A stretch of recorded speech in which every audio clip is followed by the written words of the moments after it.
My name is Andrea Brooks, and I'm 34 years old. One Sunday this past June, at family dinner, my mom stood up, tapped her water glass, and announced that my brother and his two kids were moving into my house, and not one person at that table thought to ask me. I said nothing. I passed the green beans. But 2 days before that dinner, I had sat in a title office across town and signed my name until my hand cramped. The house was already sold. My family had no idea. The moving truck they rented, the boxes they packed, the keys my mother copied without asking, all of it was headed for a front door that no longer belonged to me. And the truck was only the beginning. What my family did after they found out, and what happened at my mother's kitchen table 3 days later, is the part I still turn over at night. Welcome back to Calm Drama Stories, where quiet people finally get loud. In their own way. We tell stories about family, boundaries, and the moments that change everything. If you've ever been the one who keeps the peace while everyone else keeps taking, this one is for you. Drop a comment below, and be sure to subscribe. The house was a 1952 bungalow at 14 Maple Street, and before it became a battleground, it was just mine. I bought it in 2019, when I was 27, for $168,000. Every cent of the down payment came from tax seasons I worked while my college roommates went on spring break. I'm a CPA. I do other people's math for a living, and I know exactly what things cost. That house cost me 7 years of Saturdays. I refinished the oak floors on my knees with a rented sander. I planted a row of peonies along the front walk that first spring, the fat pink kind my grandmother used to grow. When the porch step cracked, I watched a video, borrowed a drill, and fixed it myself. Nobody helped me move in. Nobody really came to see it afterward either. In 7 years, my family never once ate a meal under my roof. That was the unwritten rule in the Brooks family. Andrea comes to us.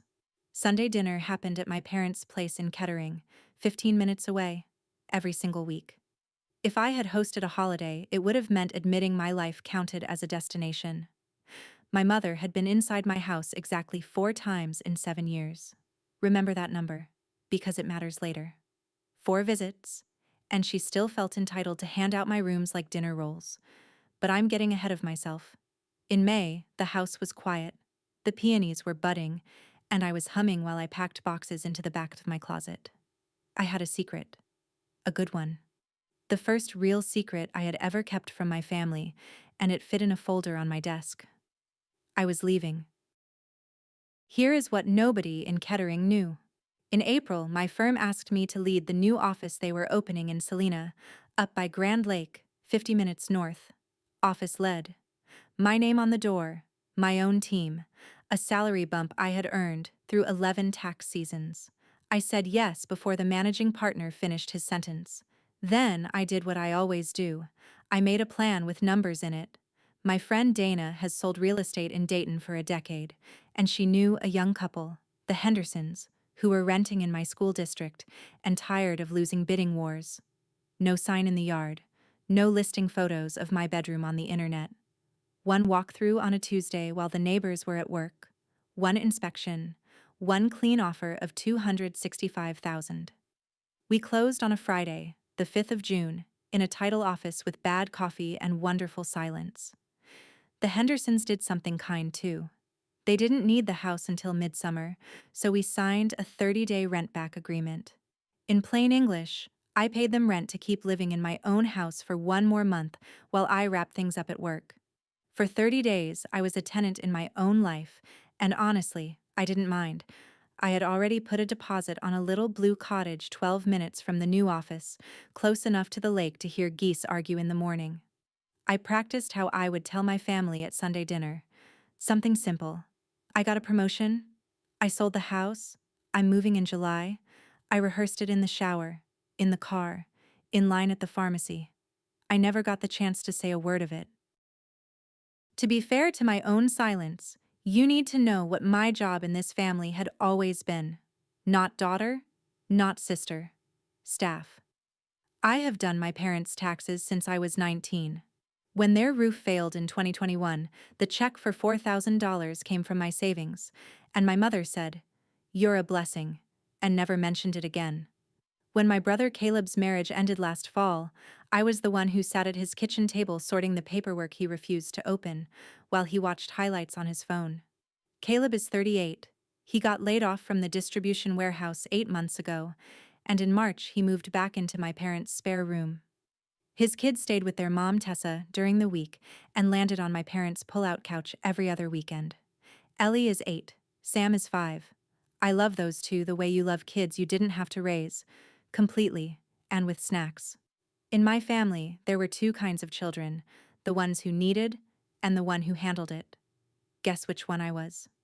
5 years ago, I gave my mother a spare key to Maple Street for emergencies, back when I believed we meant the same thing by that word. She kept it in the junk drawer by her stove, on a ring with a paper tag. I want to be honest with you. I knew the shape of my family long before that dinner. That is exactly why I built my exit quietly, with a realtor and a title company, instead of announcing my plans and giving anyone a season to talk me out of them. The paperwork was my seatbelt, and I had clicked it before anyone saw the curve coming. The first Sunday of June looked like every Sunday of my life. My parents' dining room in Kettering, the good tablecloth, pot roast, the smell of rolls just this side of burnt. My chair was the one nearest to the kitchen, because somebody has to jump up when the gravy needs refilling, and in our house that somebody has had my name on it since I was 10 years old. Caleb got served first. Nobody ever decided that out loud. The platter just always started its orbit at his elbow, the way rivers always run downhill. Sam was telling a story about a frog at day camp that had no ending and 3 beginnings. Ellie sat beside me drawing horses on a napkin, and my dad, Roy, said maybe 6 sentences the whole meal, which for him was chatty. I remember feeling almost tender about all of it. This was the last ordinary dinner, and I was the only one who knew. Tomorrow or the next day, I would drive over, sit my parents down with coffee, and tell them about the promotion, the sale, the cottage. Gently. On my terms. I was still arranging the words in my head when my mother, Linda, stood up at the head of the table and tapped her water glass with a spoon, twice, the way she does at anniversaries and funerals. She had her church voice on. My mother is 63, and she can make a room fall quiet faster than a dropped plate. "Your father and I have wonderful news," she said, and she smiled straight at Caleb, and something in my stomach went cold and started counting. Wonderful news in my mother's dialect has never once required my opinion. Ellie put down her crayon. Even the frog story stopped, and then my mother said my name. "We've decided," my mother said, "that Caleb and the children will move into Andrea's house on July 11th. She said it the way you announce a graduation. There was even a little flourish of her hand, like a game show model presenting a refrigerator. It's perfect," she went on. "Andrea rattles around in 3 bedrooms all by herself. Ellie will take the front room, the one with the flowers under the window. Sam can have the little room, and Caleb will take the master, since Andrea hardly needs all that closet." She had assigned my closet.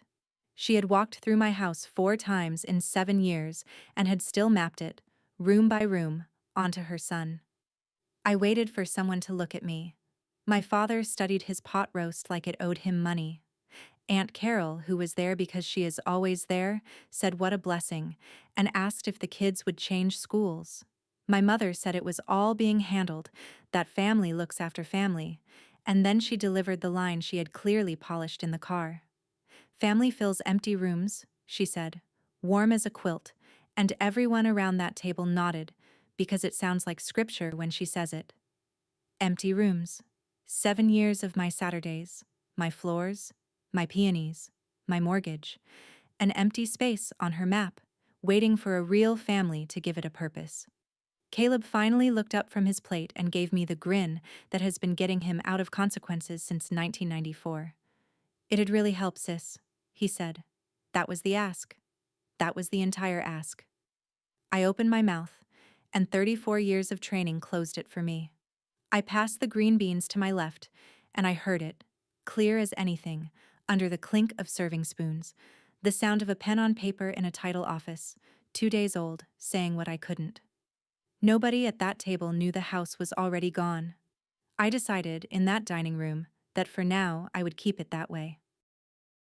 I know what you're thinking, because I have thought it 1,000 times since. Why didn't I stand up right there and say the house is sold? 3 reasons, and I want to lay them out honestly, like a ledger. First, reflex. When your role in a family is to absorb, your throat learns rules your brain never agreed to.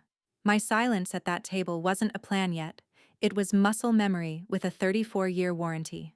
Second, and this one I will defend to my grave, strategy. You don't announce a fire drill to people who are already holding matches. If I had said sold at that table, my mother would not have heard a fact. She would have heard a problem with 5 weeks left to solve it. There would have been family meetings. There would have been Aunt Carol on my porch with a casserole and a petition. There would have been Ellie, coached and blinking, asking why Aunt Andrea didn't want them. My mother is a general, and I had seen her campaigns before. My closing was done, but my moving wasn't, and I did not intend to spend my last month at Maple Street under siege. Third, the reason that shames me a little, I still believed in a soft landing. I decided I would go to my parents quietly, that week, just the 3 of us, and tell them the truth before it ever reached a moving truck. Let my mother absorb it in private where there was no audience to perform for. I gave myself 1 week to do it kindly. As it turned out, my mother gave me 3 days. She has always been faster than me. On Wednesday, my phone rang, and the campaign had already started without me. My mother does not call to ask. She calls to coordinate. Wednesday evening, I picked up and she was already mid-sentence, the way a train is already moving when you step on. July 11th is confirmed, she said. Your Aunt Carol's renting the box truck. She gets a discount through the church. We'll start with the kids' furniture. Caleb thinks the sectional won't fit down your hallway, so you'll want to move your reading chair to the basement. You don't use that room anyway. I stood in my kitchen, listening to my own furniture being redistricted.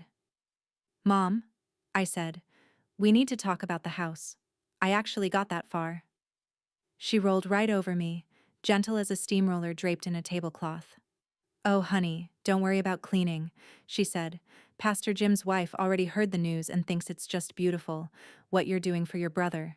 Everyone's so proud. I closed my eyes. She had already told the church. Do you understand what that means in a town like ours? It means the story had been published. Andrea opens her home. Edition 1, sold out. No corrections printed. Anything I said now would not be information. It would be betrayal. Mom, I tried again. And Thursday? Can I come by Thursday? Just you and Dad? Of course, she said. Bring the good tape. We'll want it for boxes. And then, right before she hung up, in the voice she uses to tuck the whole world in. It's settled, honey. Click. I stood there holding the phone for a long moment. Then I got out a pencil, and on the calendar by my fridge, I stopped writing plans for how to tell them. I started counting the days I had left, like a woman marking a wall. Thursday never happened, by the way. My mother rescheduled me for a church rummage sale which tells you where I ranked, so the next contact came Saturday, from Caleb. A text. Gonna swing by and look at rooms. What time works? I wrote back that I was at the office, which was true, because tax extensions wait for no family crisis. When I pulled into my driveway at 4, his truck was already at the curb, and my brother was sitting on my porch swing like a man waiting on a table he'd reserved. Relax, he said. I just peeked in the windows. He said it the way you'd say I watered your plants. Then he walked me around my own yard, pointing. He was thinking Ellie would love the front bedroom. Morning light. She could see the flowers. He'd probably put his weight bench in the garage. The peonies might have to go if he ever got a trampoline, but that was down the road. Down the road. My brother had a road now, and it ran through my deed. Here's the thing I need you to understand about Caleb. He wasn't gloating. There was no smirk in any of it. He talked about my house the way you talk about weather that's been promised to improve. No guilt, no gratitude, just forecast. Our mother had said the rooms were his, so in his mind, they simply were. It would almost be restful, being Caleb. I told him I had plans and needed to head back out, which was a lie I enjoyed. He drove off waving. I sat on the porch step until the streetlights came on, thinking about currents. A current isn't cruel. That's the thing about a current. It doesn't hate the thing it carries away. It just never once asks. The next day, I skipped Sunday dinner in Kettering for the first time in years. I had a better appointment. Once a month, I pick Ellie and Sam up from Tessa's. We get ice cream at the place with the crooked cow sign, and I hear everything. School politics, frog updates, which cartoon betrayed them. That afternoon, Sam was wearing a cape for reasons he declined to explain, and Ellie slid into the booth with her sketchbook hugged to her chest. She'd made me something. She turned it around, shy and proud. A house with a triangle roof, a row of pink blobs along the front walk. 2 stick kids in the yard, 1 tall stick lady with brown hair, and across the top, in careful second-grade letters, Aunt Andrea's house. Grandma says we get to live there, Sam announced through sprinkles. Are you gonna still be there? Do I get the flower room? Ellie asked, quieter, watching my face the way 8-year-olds do when they've learned that adult answers wobble. So the children had been told. Of course they had. The story had gone out to the whole congregation. Why would the 2 people with the most to lose be spared? I want to tell you, I handled it gracefully. What I actually did was buy a second round of sprinkles and say, "That house is full of surprises," which was the truest sentence available. I could not tell an 8-year-old the truth before I told her grandmother, and her grandmother had me rescheduled behind a rummage sale. But I folded that drawing very carefully, and I put it in my purse, and it stayed there through everything that came after, like a splinter I refused to have removed. 2 kids had been promised my life. Somebody was going to have to break a promise to children. My mother had made sure it would look like me. The following Thursday, I finally got my audience. I drove to Kettering after work with a folder in my bag. Not the deed. Nothing dramatic. Just a printed 1-page summary of what I planned to say, because I organized my courage in bullet points. My parents were at the kitchen table with decaf. I sat down and started where I'd rehearsed. Mom, Dad, before anything else happens with July, there's something you need to know about the house. It isn't going to work the way you've planned. I got exactly that far. My mother's hand came up like a crossing guard's. Andrea Marie, she said, please don't do this. Do what? I asked. Make it hard, she said. And then came the flood, soft and warm and absolutely load-bearing. After everything this family has done for you. Your brother is drowning. That the campaign went door to door, except every door was mine. Monday, a text from Aunt Carol. Trucks reserved. So proud of you, honey. Tuesday, at the pharmacy, Pastor Jim's wife caught my elbow by the vitamins and told me I was a blessing, that not many young women would do this, that my mother glowed when she talked about it. Wednesday, Caleb sent me a photo of bunk beds on clearance with 3 thumbs-up emojis, as if we were furnishing our clubhouse. Thursday, my mother called about nothing. A recipe, ostensibly, and found a way to say it again before goodbye. Empty rooms are a sin, honey, when families sleeping on couches. There it was again. Her scripture. My house had been rezoned into a moral emergency, and every kind voice in my life had been issued a shovel. That is how it works, by the way. Nobody ever pulls you apart with cruelty in a family like mine.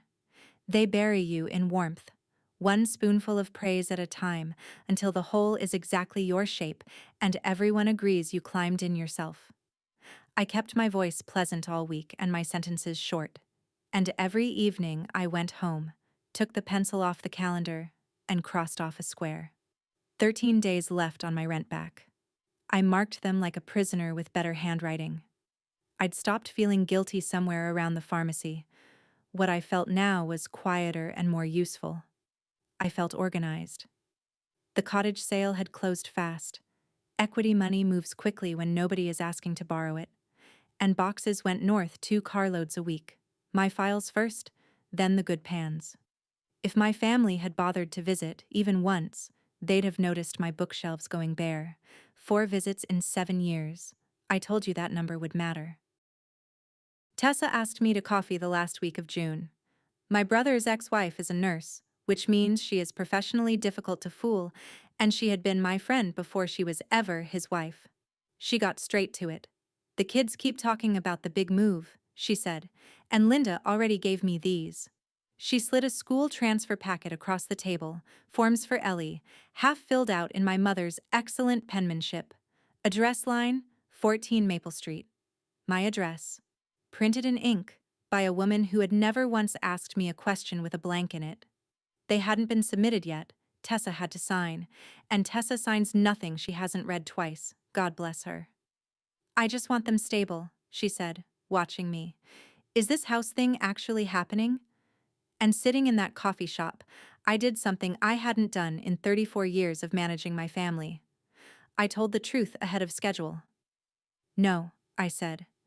It's not happening. The house is sold. I closed weeks ago. I moved north on the 2nd. I braced for shock. Tessa leaned back, looked at the ceiling, and laughed once, the way tired people laugh.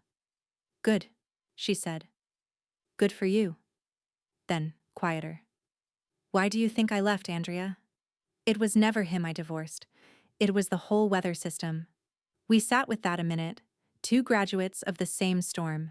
She promised to keep it quiet, and I believed her, because Tessa had spent 6 years learning what my mother does with information.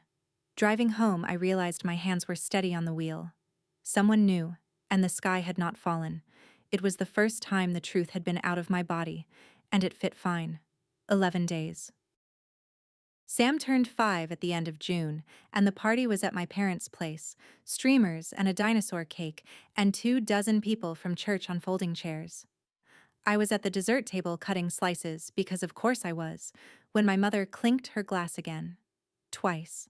That sound had started to work on me like a smoke alarm. Before the cake goes around, she said, one more little present. And this one's for Daddy. She was beaming at Caleb. From her apron pocket she produced a set of keys, bright new brass, freshly cut, tied with a red ribbon bow. I had copies made from my spare, she announced to the room. So July 11th, you just drive right up and walk right in. To your new home. The folding chairs applauded. Somebody whistled. Caleb held the keys up and jingled them like a tambourine, and Sam grabbed for them, and Ellie, standing beside me at the cake table, looked up and asked, Are those the keys to your house, Aunt Andrea? I looked down at that little face and then out at the room. The clapping, the ribbon, my mother flushed with generosity, handing out copies of my front door as party favors. The key I had given her 5 years ago for emergencies. It turns out I had never understood the word. In my mother's dictionary, an emergency is when the family needs what you have. The lock itself was only ever a formality. I kept cutting cake. Even slices, steady hands. But something in me finished a long calculation right there, and the total came out clean and cold. They're Grandma's copies, sweetheart, I told Ellie, which was, in every way, the truth. Here is what I could not stop looking at. The rest of that party. A red ribbon bow bouncing on my brother's belt loop, on a ring of shiny keys. Keys my mother had made.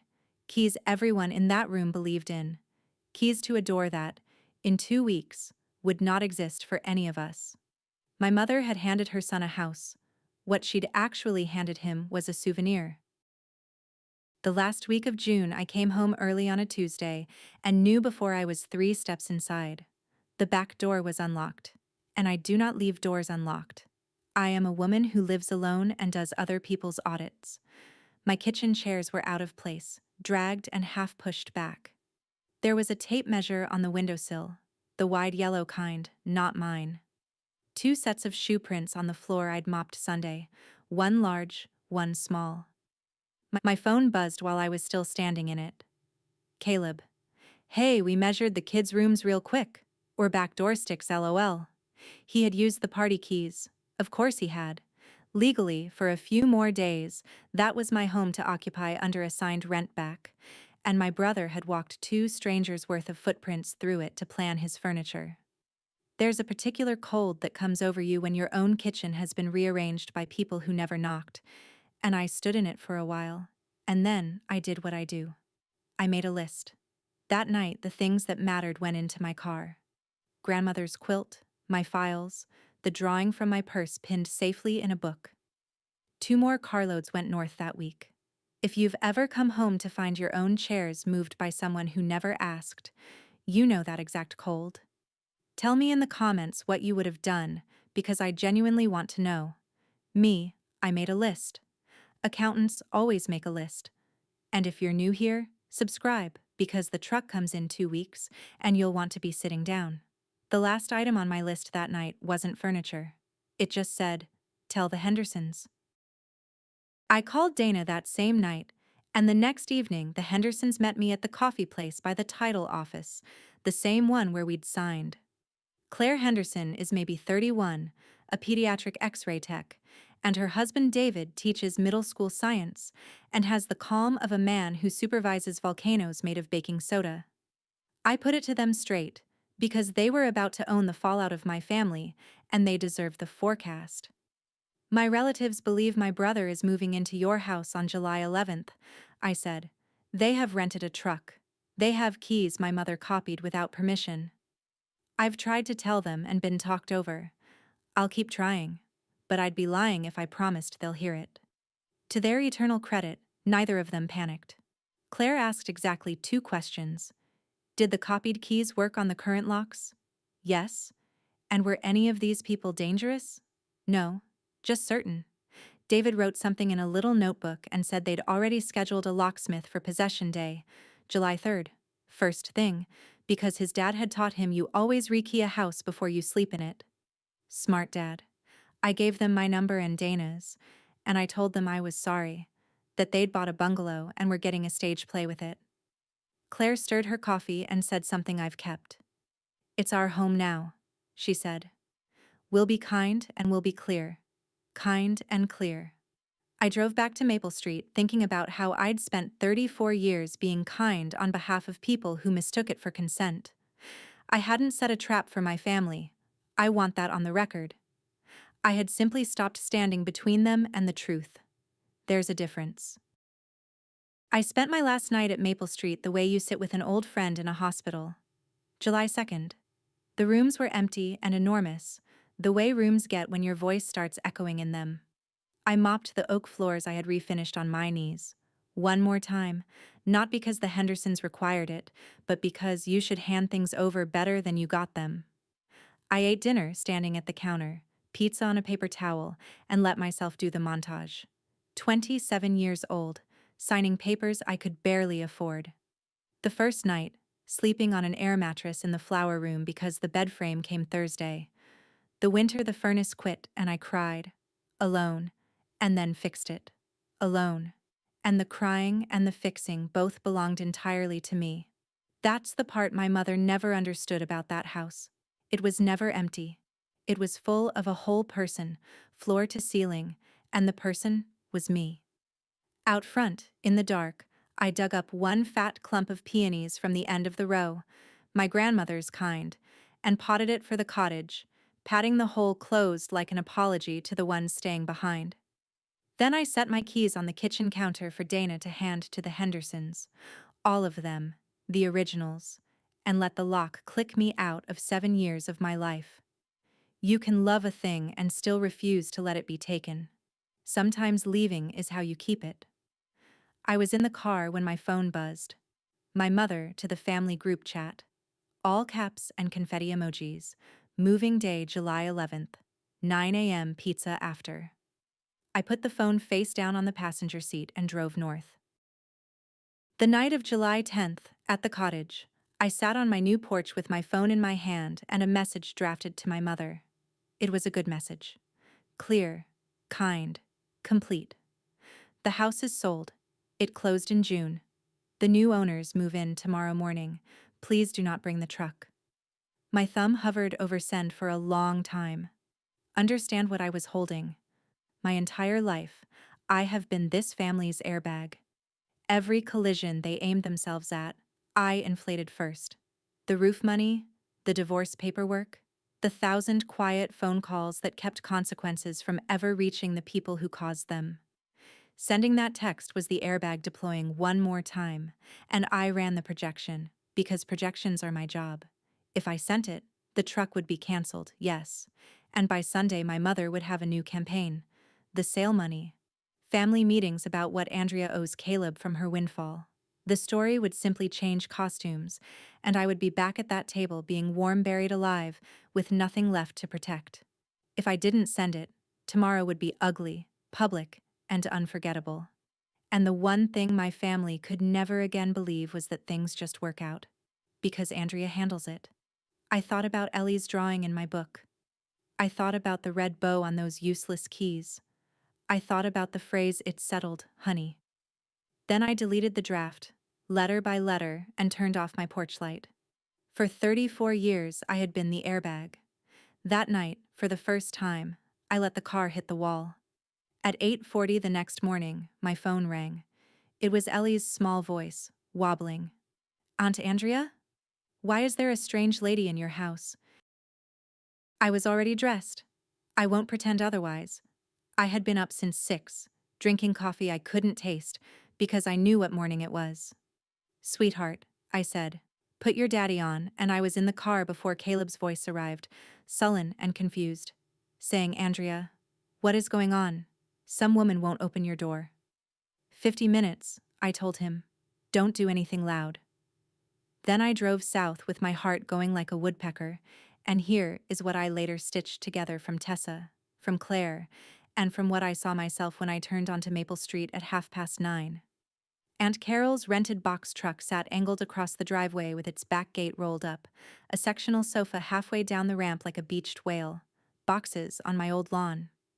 My mother stood at the front door in her church blouse, knocking with the flat of her hand, calling Andrea's name into a house that did not contain me.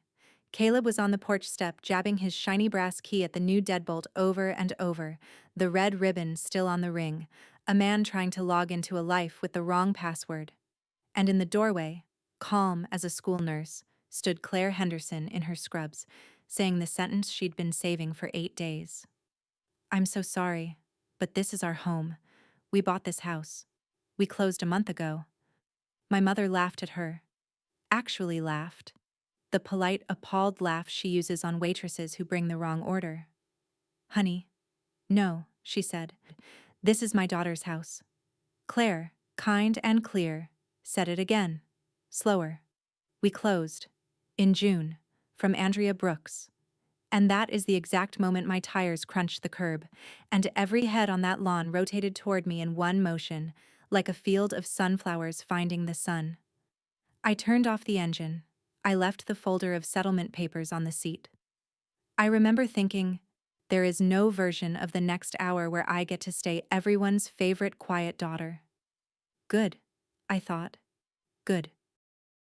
Crossing that lawn took maybe 10 steps, and 34 years.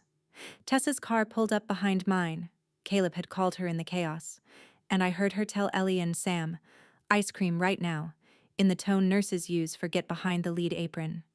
Bless her forever for that. The kids never saw the worst of it.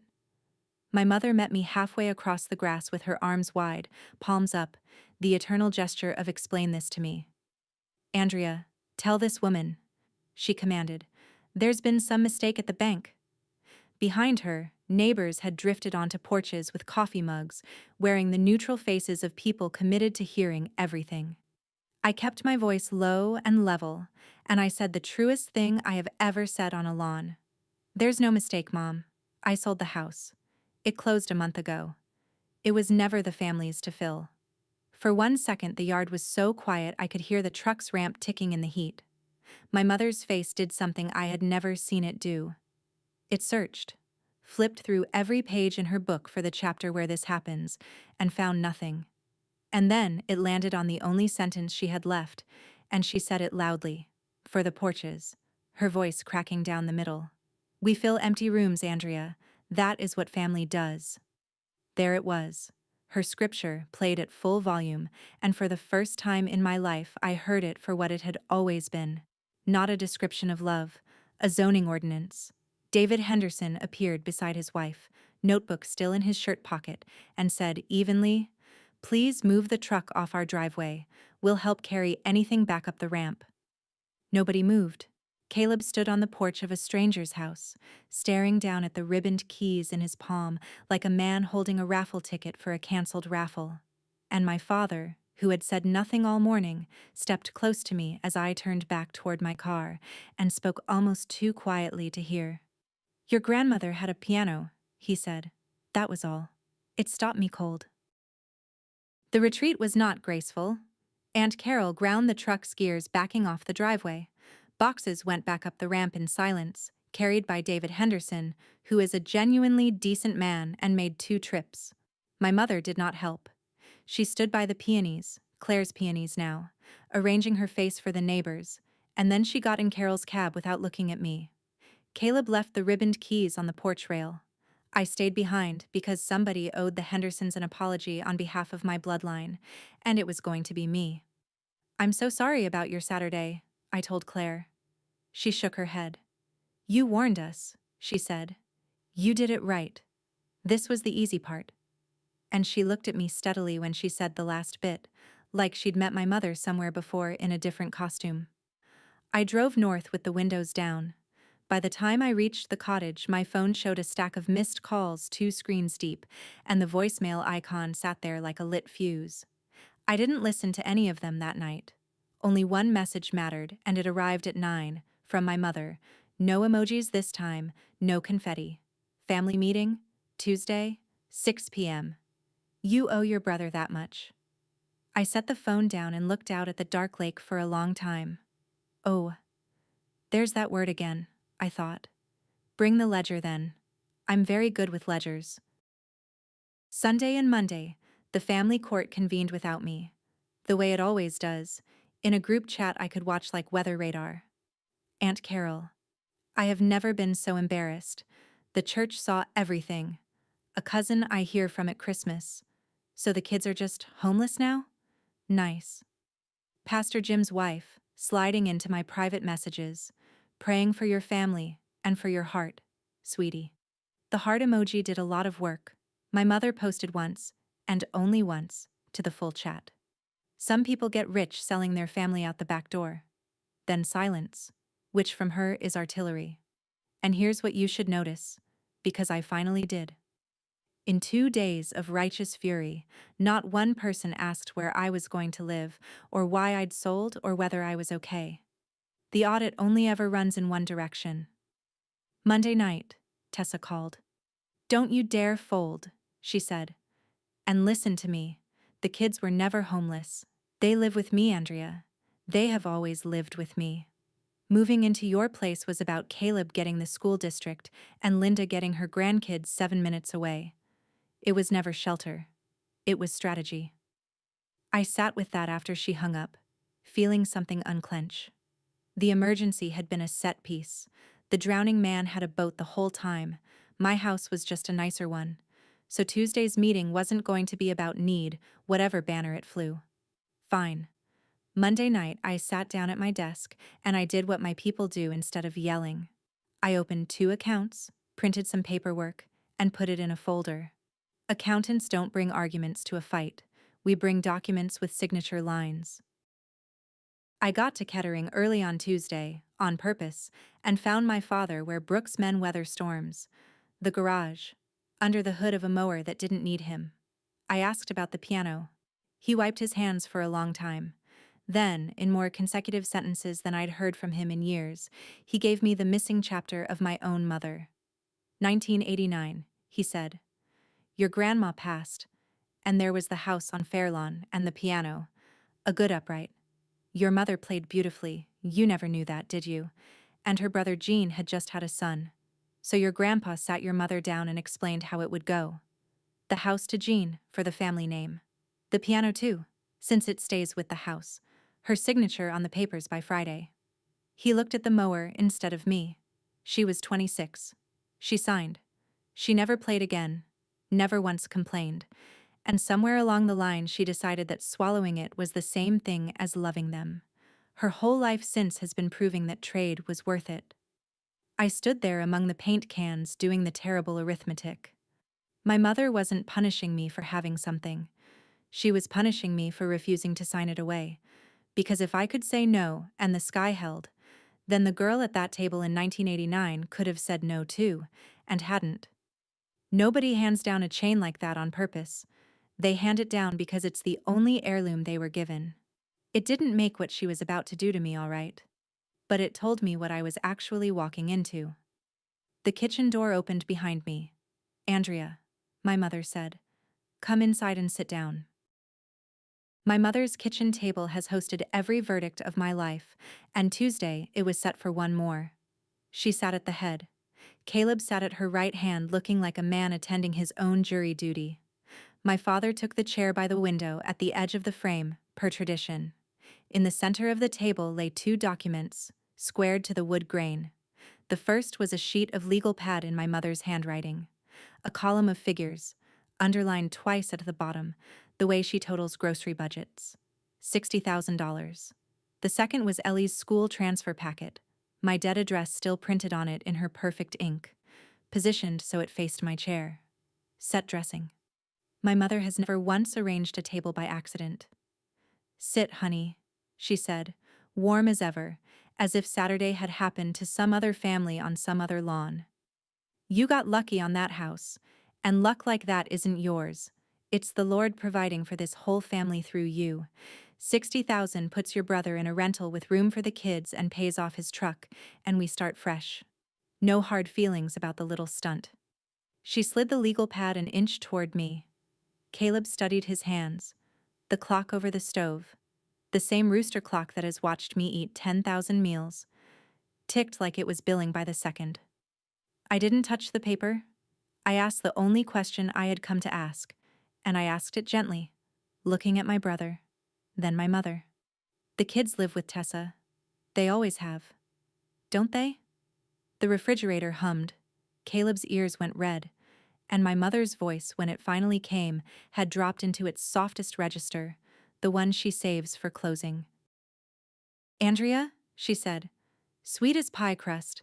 Where those children sleep is a family matter, and you stopped being owed family explanations when you sold your family out from under us. But I'll make this simple." She folded her hands. "Sign your brother that check." And Saturday never happened. You'll be at this table for Sunday dinner, and Thanksgiving, and Christmas morning when those babies open their presents. Everything goes back to how it was. Her eyes went, deliberately, to the refrigerator door, where school photos of Ellie and Sam have hung under magnets for years, and then came back to me. "Or don't," she said, "and you can explain to yourself, in that little house on the lake, why you chose money over ever seeing them again. Grandma decides who comes to Grandma's, honey, and their daddy," she touched Caleb's sleeve, "will back me up." Caleb looked at the floor with tremendous concentration. My father, by the window, had gone very still, a man watching a rerun he'd hoped was cancelled. And I sat there, calm on the outside, while the whole machine finally showed me its blueprints. Every family has a currency. Ours had just been printed in front of me. Access to two children I loved, exchange rate $60,000, my mother the only teller at the only window. This was the moment the old Andrea would have started calculating what peace costs and reaching for the checkbook, because the old Andrea believed peace was something you could buy for other people if you just kept paying. I looked at the legal pad. I looked at the school photos on the fridge, and for the first time in my life, at that table, I reached into my bag for my own paper instead.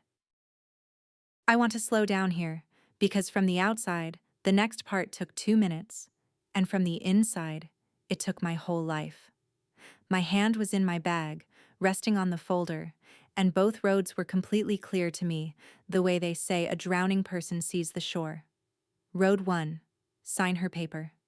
$60,000 was real money, but I'd cleared more than twice that on the sale. The math worked fine. The math always worked. That was the trap of Road 1. It was affordable, it was familiar, and I knew its exact taste, because I had been paying that toll my whole adult life. Roof money, divorce paperwork, 1,000 swallowed sentences. Every payment bought me a seat at that table, and the seat never once came with a voice, and some part of me had believed, straight through to that Tuesday, that the next payment would finally be the one that made them see me. Road 2 had no pavement on it at all. Nobody in my family had ever walked it. I looked across the table at my mother, at her folded hands, her steady eyes, and behind her, faint as a watermark, a 26-year-old girl at a different table in 1989, holding a pen over papers about a house and a piano, with her father's voice explaining how family works. My mother wasn't really asking me for $60,000. I understood that at last, fully, the way you finally read a number that's been on the page all along. She was asking me to sign the same thing she signed. She was asking me to become her. And I took my hand out of my bag, and the folder came with it. No, Mom. She blinked and waited for the rest, because in her experience, my sentences to her have always arrived pre-softened, wrapped in 3 apologies. There was no rest. I let it sit there, a complete sentence all on its own. Then I went on, quiet and level, the voice I use in audit meetings when a number will not be argued with. I'm not signing yours. And before you tell me again what I owe, the house was never empty. It was full of me. 7 years of my Saturdays, my floors, my flowers, my mortgage that nobody in this family ever helped carry, and you gave it away over pot roast without asking me a single question. She started to speak. I did not raise my voice. I just did not stop. And the kids were never homeless, Mom. They live with Tessa. They have a home and a mother in it. What Saturday was about, what this table is about, is that something I built got out from under your hands before you could distribute it, and no one in this house can stand it. Caleb, I said, turning, and my brother finally looked at me. I love your children. You know that I do. And you have sat in every room where I was carved up like a casserole, and you have never once said, "Ask her." His ears were scarlet. He said quietly that he never asked for any of this, and here is the sad truth. That was accurate. He never had square to the wood grain, the same way she'd laid hers. These are education savings accounts, I said. One for Ellie, one for Sam. I opened them Monday. Funded, in my name, $200 a month into each. Every month, until they're 18. That money goes to the children, not to a landlord, not to a truck payment, not through this table. It cannot be borrowed against, and it cannot be redistributed, because the accounts sit in my name, and I have spent my whole life learning exactly why that matters. I looked at my brother. My door is open to your kids every weekend, Tessa says yes. The lake, the spare room, birthdays, all of it. That's what I give, Caleb. It goes to them, directly, forever. It just doesn't come through her anymore. The kitchen was so quiet I could hear the rooster clock. And then my mother's voice came out in a register I had never heard from her, cracked straight down the middle. No church in it at all. I gave up everything for this family, she said, and her hands were shaking. Everything. And I never once complained. Not one day of my life. And I heard it. I swear to you I heard it. A piano, somewhere under that sentence, closing its lid in 1989. For one long second I saw her at 26, and my heart broke for that girl. Fully and honestly. And if she had stopped there, I think I would have walked around that table and held her. She didn't stop. She looked at my 3 neat pages, the gift with no handle for her to hold it by, and her palms swept out and knocked them off the table. They slid across the linoleum like birds hitting a window. "That's not family," she said. "That's paperwork." And there it was. The whole religion, in a sentence. It only counts as love if it passes through her hands. What happened next happened slowly, the way the biggest things do. My mother stood up to her full height at the head of her table, and she pronounced sentence in the same voice she uses for grace. "Then you are not my daughter," she said. "Not at this table. Not at Christmas. Get out of my house." Caleb made a sound. "Mom." A small protest that stood up, and then sat right back down. The story of his life. My father's hand flattened on the windowsill. "And I want to tell you exactly what I did, because this is the part I'm proudest of. And it isn't dramatic." I bent down, and I picked my 3 pages up off the linoleum, and I did not put them in my bag. I squared them, and I set them back in the center of the table, in the space where her legal pad had been. The accounts are open either way, I said. The money moves on the first of every month, either way. This isn't a negotiation, Mom. It's just true, whether or not I'm at the table. Nobody in that kitchen had ever seen a gift refuse to be a leash before. Then I looked at my mother and I said the last thing I ever said in that house. Not cruel, not loud, level as a spirit measure. I was never an empty room, Mom. None of your children were. You just never asked what was inside. And I walked out, past the rooster clock, past the fridge with the school photos, through the door I have walked through since before I could walk. My father followed me onto the back steps. He gripped my shoulder with his mower-smelling hand, and his eyes were wet. And he got out his own whole confession, the longest apology of his life. 1989, he said. I stood in the yard that day, too. I should have said something. Twice now. I covered his hand with mine for a second. Then the screen door creaked, wanting him back. And as I reached my car, alone on the gravel in the last of the daylight, my phone buzzed in my pocket. It was Tessa. Word travels through this family faster than truth ever has, so she already knew something had detonated in Kettering, but that isn't what her text said. Her text said, "Whatever just happened over there, the kids have been asking about the lake all week. Saturday? I sat in my car in my parents' driveway, and I cried for about a minute and a half. Not the sad kind, the kind you do when you set down a suitcase full of rocks you'd forgotten you were carrying, and your arms float. Then I typed back the shortest, richest sentence of my summer. Saturday. People ask me now if I regret it, trading my mother's table for a lake house and a folder of paperwork she called cold. Here's my honest answer. What I regret is that I was ever made to choose.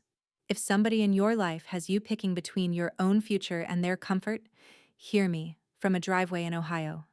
That menu only has one honest item on it. Stay with me a few more minutes and subscribe if you haven't, because the ending of this story isn't sad, and I want you to see it. Here's the honest accounting of the months after, because I refuse to end this with a fantasy. My mother kept her word. My chair at Sunday dinner stayed empty through August, September, October. She tells the church I abandon the family, the church brings her casseroles, the system holds. Aunt Carol invoiced me for the moving truck, $180, and I paid it the same day with a memo line that said, "For the truck, not the guilt." She did not cash it for 2 weeks. She cashed it. The group chat went quiet around me, then simply went on without me, the way a river closes over a pulled stone. Some losses are quiet like that. I won't pretend they don't ache on holidays. But the first of every month, 2 transfers went out, on schedule, to 2 education accounts, and in September a thank you card arrived in Ellie's careful handwriting, with a horse on it, organized by Tessa, who organizes what matters. Caleb did something nobody predicted. He found a 2-bedroom apartment off Route 48, close to the kids' actual school, and took a forklift job with weekend shifts off, arranged by himself, for the first time since the 90s. Turns out consequences, like water, find their level once nobody's damming them uphill. My father calls me every Thursday from the garage, voice low, mower running for cover. We talk about nothing for 10 minutes, which from Roy Brooks is a sonnet. And me, I run an office now with my name by the door. I drink my coffee on a porch where the loudest argument is between geese. The peony clump took to the soil by my steps like it had been waiting for the transfer paperwork. I planted it in October, which the garden books will tell you is exactly the right time to divide a peony and move it somewhere it can finally spread out. The second Saturday of October, a truck came up my gravel drive, and this time I was expecting it. Ellie and Sam spilled out before Caleb had the brakes set, all cape and sketchbook, and went shrieking down toward the water to boss the geese around. My brother came up the porch steps slowly, holding something, wearing the expression of a man doing unfamiliar math. "These don't open anything," he said, and held out the brass keys, still on their ring, still trailing a limp red ribbon. "Figured you should be the one to throw them away." That was the whole apology. For a Brooks man, it was the Gettysburg Address. I took the ring, dropped the keys in my toolbox by the door, and kept the ribbon. And I could not begin to tell you why, except that some receipts you keep. He stayed for burgers. He was awkward and he was trying. And when Sam fell asleep on my couch mid-cartoon, Caleb carried him to the spare room and stood in the doorway a second, looking at the bed I keep made up there, and said, quiet, mostly to himself, "You didn't have to do any of this." "I know," I said. "That's the point of it." Inside, on my refrigerator, there's a drawing under a magnet. A house with a triangle roof, a row of pink blobs, 2 stick kids, 1 tall stick lady. Sometime that evening, Ellie took it down, made one small edit with a marker, and put it back straight. Aunt Andrea's lake house. The flowers, she informed me, could stay in the picture, since I brought them with me. It's dark now as I tell you this, and the porch light is on, and 2 kids are asleep down the hall in rooms nobody assigned. I used to believe love meant filling every room my family pointed at. Now I know a room is only worth filling when you were asked, and free to answer. That's the whole inheritance I'm passing to Ellie, and it didn't cost $60,000. None of us were ever empty rooms. So, that's my story. One dinner where nobody asked. One set of keys that opened nothing. And one word, no, that finally opened everything. If someone in your life treats your future like the family's spare room, remember, you're allowed to hold your own keys. Share this video with somebody who needs that reminder today. Drop a comment telling me what you would have done at that kitchen table. Hit subscribe so you don't miss the next story, and I'll see you in the next one.